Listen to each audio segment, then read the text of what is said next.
कि केंद्र सरकार के द्वारा कृषि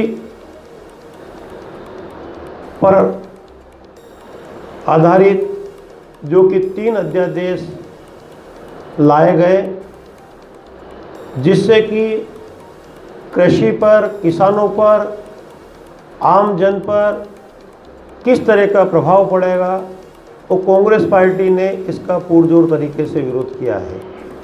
हमारे जो विरोध के मुख्य बिंदु हैं उनमें से मैं संक्षिप्त तौर पर आपको अवगत करना चाहता हूं। पहला विषय है, मोदी सरकार ने आवश्यक वस्तु अधिनियम 1995 में संशोधन किया, जिसके जरिए खाद्य पदार्थों की जमाखोरी पर लगा प्रतिबंध हटा दिया गया। इसका मतलब है कि अब व्यापारी असीमित मात्रा में अनाज, दाल, तिलहन, खाद्य तेल, प्याज और आलू को इकट्ठा करके रख सकेंगे। केंद्र सरकार 23 प्रकार की फसलों का समर्थन मूल्य घोषित करती है, मगर सिर्फ धान और गेहूं समर्थन मूल्य पर खरीदती है, और बहुत सीमित मात्रा में दाल, वो भी इसलिए क्योंकि सार्वजनिक वितरण प्रणाली में वितरित करना होता है, आपात स्थिति के लिए संग्रहित करना होता है। बाकी फसलों के लिए किसान बाजार के भरोसे होता है।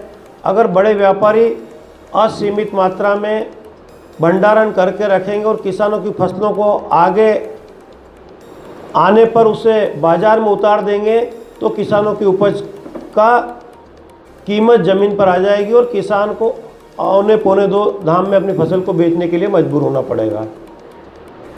दूसरा, वर्ष 2015-16 में कुछ मुट्ठीभर व्यापारियों ने विदेश से 45 रुपये किलो दाल मंगाकर और भारत में उत्पादित दाल का संग्रह करके दालों के भाव 230 रुपये प्रति किलो तक पहुंचा दिए थे और 2.5 लाख करोड़ रुपए का घोटाला किया गया था।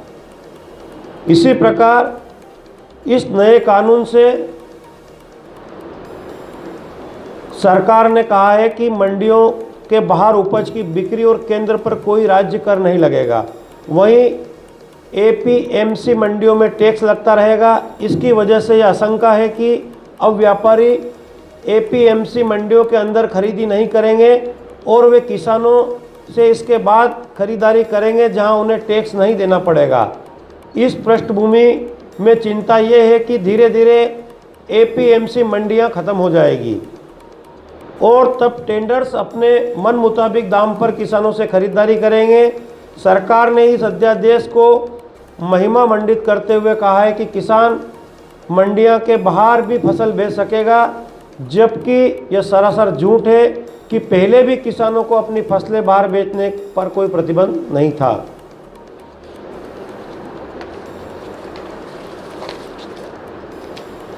देश में 86% से अधिक छोटे और मध्य किसान हैं जिनके पास 5 एकड़ से कम भूमि है। वहीं मध्य प्रदेश में वर्ष 2011 से 2016 के बीच 24 से 25% स्मॉल और मार्जिन किसान बढ़ गए हैं, जिनके पास औसतन जो 0.49 हेक्टर और 1.41 हेक्टर है। अतः किसानों की उतनी ज़्यादा उपज नहीं होती है कि दूसरे प्रांतों और बाजार में लाकर बेच सकें। इन अध्यादेशों में इन खेत मजदूरों के अधिकारों के संरक्षण का कोई प्रावधान नहीं है और ना ही जमीन जोतने वाले बटाईदारों के संदर्भ में। तीनों अध्यादेश संघीय ढांचे पर प्रहार है, क्योंकि खेती व मंडियां भारतीय संविधान के अनुच्छेद 246 के तहत 7वीं अनुसूची की स्टेट लिस्ट की एंट्री 14 और 28 में आते हैं। अर्थात केंद्र को इन संदर्भों में किसी प्रकार के कानून बनाने का कोई अधिकार नहीं है। ऐसा प्रतीत होता है कि मोदी सरकार वर्ष 2018-15 में आई शांता कुमार कमेटी की सिफारिशों को लागू करने की ओर कदम बढ़ा रही है और देश में समर्थन मूल्य पर अनाज खरीदने के खात्मे की बुनियाद रख रही है। अतः यदि सरकार इतना ही किसानों के हित को लेकर सोचती है तो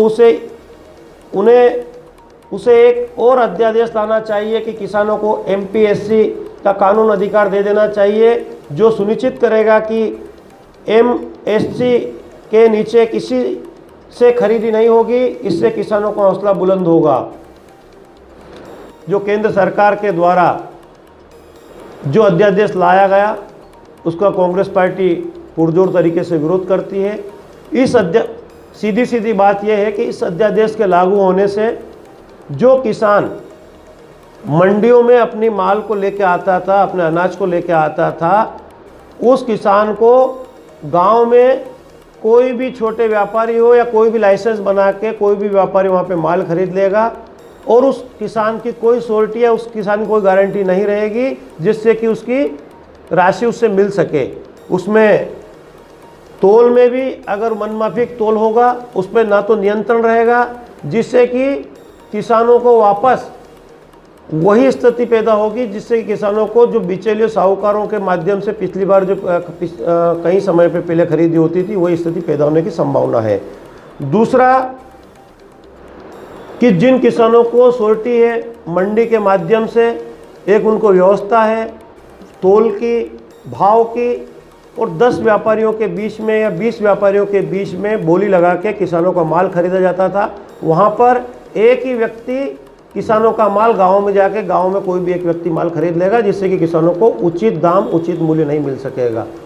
तोल में भी कोई गारंटी नहीं है, उसके राशि की भी कोई गारंटी नहीं है कि उसको पेमेंट का भुगतान, अगर किसी ने माल ले लिया किसी का और 8 दिन अगर उसको भुगतान नहीं किया और उसको पैसे लेके अगर उसने गबन कर लिया तो उसके लिए भी कोई गारंटी नहीं है इस कानून के तहत।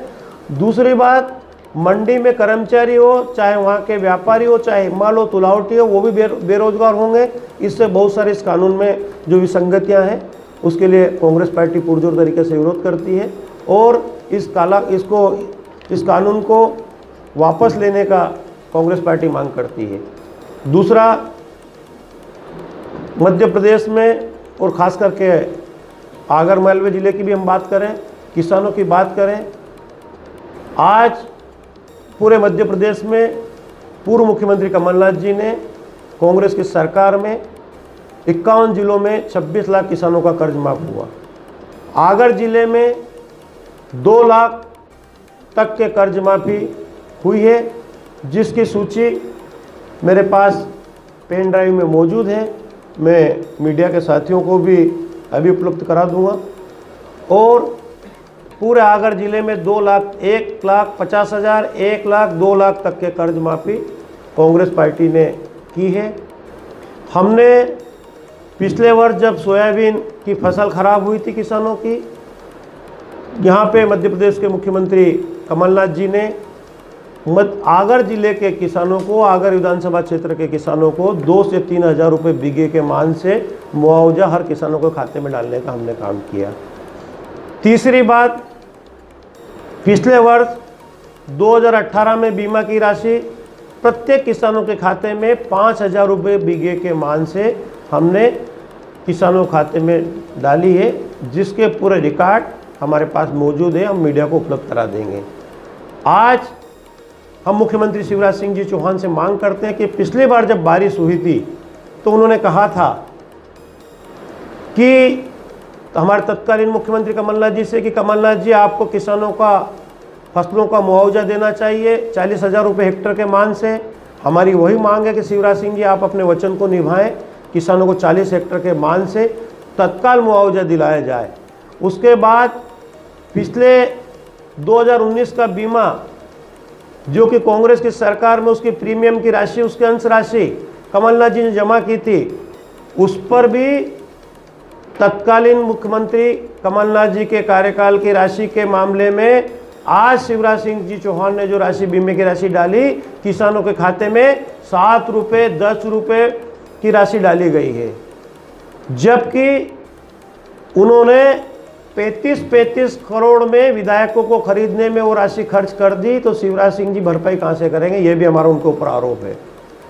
दूसरी बात और हम कहना चाहते हैं कि जब भारतीय जनता पार्टी के हमारे मित्र लोग कहते हैं कि उक्त राशि बीमा राशि कमलनाथ जी के समय की है, तो जब हमने सर्वे करवाया, पिछली बार जब मुआवजा मिला तो मुआवजे के समय हमने सर्वे भी कराया और उस समय जब सर्वे के आधार पर मुआवजा मिला तो उसी सर्वे के मुआवजे के आधार पर बीमा की राशि क्यों नहीं दी गई, जो कि अभी जो राशि 7 रुपये डाली गई है, उस 7 रुपये डालने वाले किसान को जब हमने 2,000 3,000 रुपये बीघे के मान से मुआवजा दिया, अगर वो किसान 15 बीघा किसान है तो उस किसान को हमने 40 से 50 हज़ार रुपये बीघे का मुआवजा दिया, तो उस किसान को 7 रुपये बीघा, अब 7 रुपये बीघा उसको कैसे राशि डाली गई, ये हमारा उनसे प्रश्न है।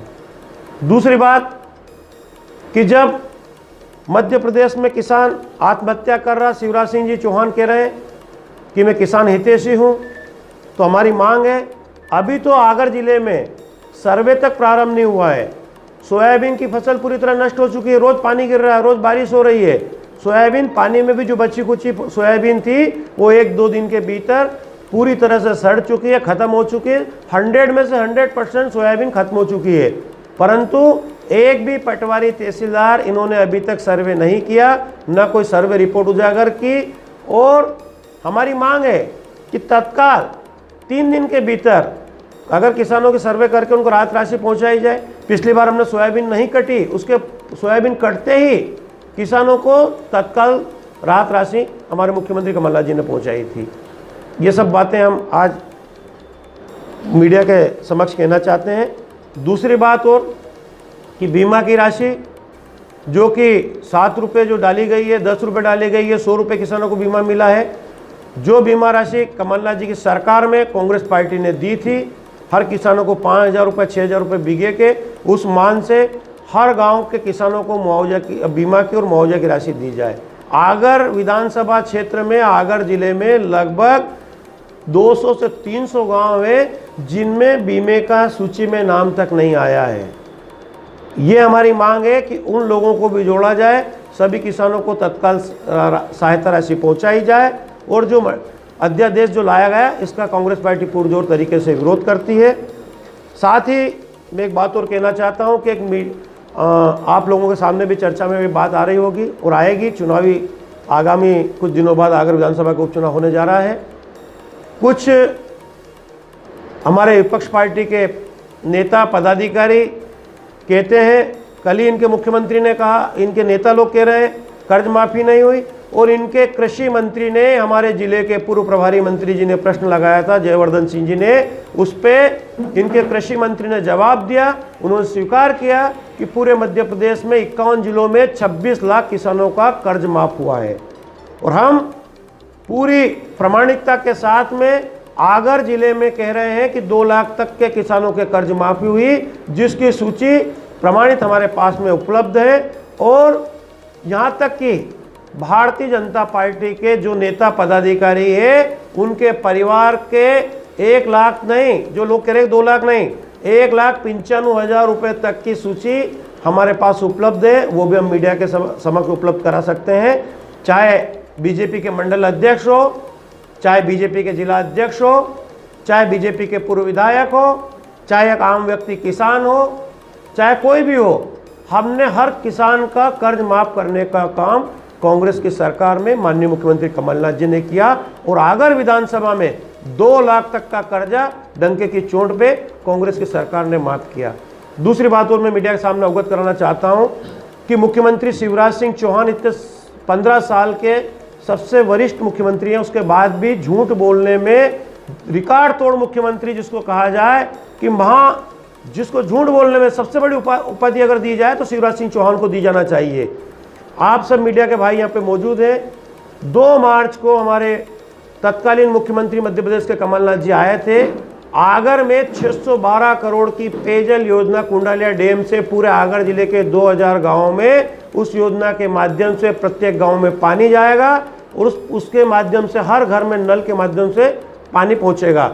इस योजना का भूमि पूजन स्वीकृत करके उसका शिलान्यास तमाम अधिकारी, पीएचई विभाग के मंत्री सुखदेव पांसे की मौजूदगी में, सिंचाई विभाग, पीएचई विभाग के अधिकारियों की मौजूदगी में, मुख्यमंत्री कमलनाथ जी के अगुवाई में 2 मार्च को उद्घाटन ही हो चुका है, उसका भूमि पूजन हो चुका है। उसकी शिवराज सिंह जी चौहान जब अभी बड़ौदा आए थे, अभी पिछली तारीख को 3 दिन पहले, तो शिवराज सिंह जी कह रहे थे कि ये योजना मैं स्वीकृत कर रहा हूँ। मैं माननीय शिवराज सिंह जी से पूछना चाहता हूँ कि ये तो 6 महीने पहले ही स्वीकृत योजना हो चुकी है। 60 डैम जो हमने स्वीकृत किए हैं, हड़ाई, भादवा, रलायती, ऐसे हमने 60 डैम स्वीकृत किए। तत्कालीन जल संसाधन मंत्री हुकम सिंह कराड़ा 29 फरवरी को आगर में आए थे। स्वीकृत करने के बाद उनके टेंडर भी लग चुके और उनका भूमि पूजन उक्त स्थानों पर जाके ग्रामीण जनों के बीच में संबंधित विभागों के अधिकारियों के साथ जाकर हमने उनका भूमि पूजन करा। साथ में नो ग्रिड, जो कि आगर जिले में नो ग्रिड स्वीकृत की थी, तत्कालीन ऊर्जा मंत्री प्रिय सिंह जी 28 फरवरी को आगर आए थे। चाहे पांचारुंडी का ग्रिड हो, बिजनाखेड़ी का हो, आंबादेव का हो, आंबा बड़ौद का ग्रिड हो, चाहे बूंदी कला का ग्रिड हो, ऐसे 9 ग्रिड आगर जिले के प्रिय सिंह जी ने स्वीकृत कराए थे। ये योजना जो हमने स्वीकृत कराई, इसकी श्रेय लेने का काम भारतीय जनता पार्टी के लोग कर रहे हैं। मैं एक बात और अवगत कराना चाहता हूं कि बापचा डैम की बात चली थी। बापचा डैम के लिए हमारे सिंचाई मंत्री कराड़ा जी ने, पूर्व मुख्यमंत्री कमलनाथ जी ने उसकी डीपीआर 187 करोड़ की स्वीकृत करके, उसकी डीपीआर तैयार करके उसको स्वीकृत कर चुके हैं। सिर्फ उसके स्वीकृति बाकी है जिससे कि टेंडर लग सके। यह कांग्रेस पार्टी की देन है। कोई